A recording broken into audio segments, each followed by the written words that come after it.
महुआडांड़ प्रखंड के सालेग्राम निवासी सुधीर इक्का आज भी जिंदगी और मौत के बीच संघर्ष कर रहा है। सड़क हादसे में गंभीर रूप से घायल होने के बाद परिजन उसे तत्काल रांची के जेनेटिक अस्पताल में भर्ती कराए, जहां इलाज पर अब तक करीब 5 लाख रुपए खर्च हो चुके हैं। इतनी बड़ी रकम खर्च करने के बावजूद सुधीर की हालत में कोई खास सुधार नहीं हो पाया है। घायल सुधीर के पिता निर्मल इक्का एक गरीब किसान परिवार से आते हैं। बेटी की जान बचाने के लिए उन्होंने अपनी पूरी जमा पूंजी, जमीन के कागजात, गहने और जो कुछ भी था सब कुछ बेच दिया। लेकिन अब इलाज आगे कैसे होगा, इसे लेकर परिवार पूरी तरह टूट चुका है। आर्थिक तंगी इस कदर बढ़ चुकी है कि अगला इलाज कराना उनके लिए असंभव हो गया है।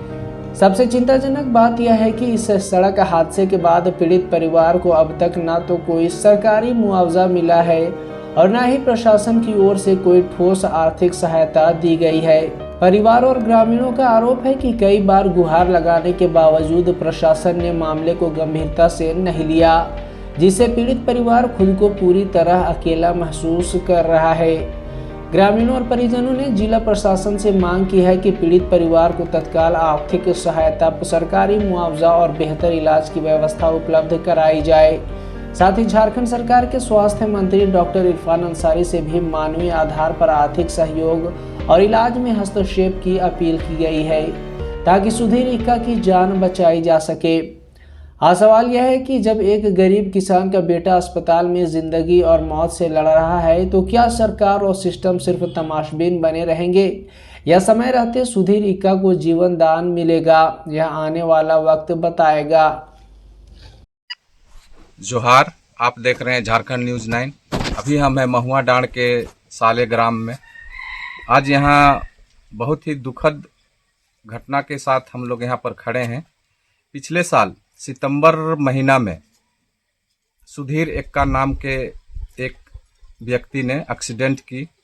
उनके पिता निर्मल इक्का, जो अत्यंत ही गरीब परिवार से आते हैं, और एक्सीडेंट के बाद इलाज के लिए इन्होंने रांची लिया, वहाँ इलाज कराया।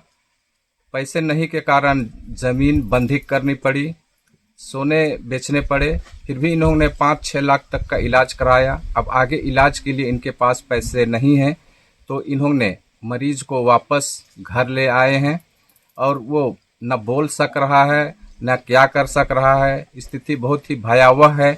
अगर सरकार, प्रशासन अगर समय रहते इसे अगर ध्यान नहीं देती है तो कुछ भी बुरी खबर आ सकती है।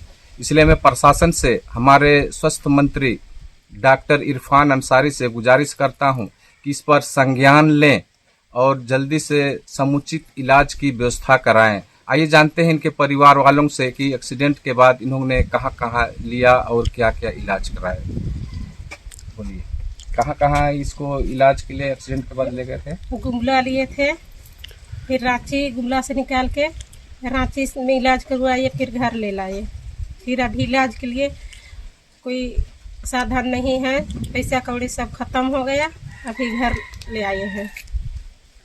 तो आप क्या मांग कर रही हैं प्रशासन से कि इसे सरकारी फंड के तहत इलाज कराया जाए? हाँ, कराया जाए।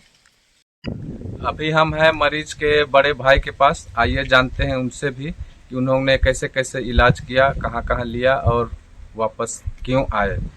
हाँ दादाजी, बोलिए कि कहाँ कहाँ लिए थे? पहले यहाँ से महुआडांड़ लिए, महुआडांड़ से रेफर हुआ, वहाँ से गुमला ले गए। गुमला में नहीं बनने के कारण हम लोग रांची ले गए। वहाँ फिर जितना भी पैसा कौड़ी था खत्म हो गया, इसलिए वापस ले आए घर। तो अब क्या सरकार से मांग कर रहे हैं कि सरकार से कुछ बहुत मदद चाहिए ताकि आगे का इलाज कराया जा सके। हमारे पास तो अभी कुछ बचा नहीं है। ठीक है, धन्यवाद।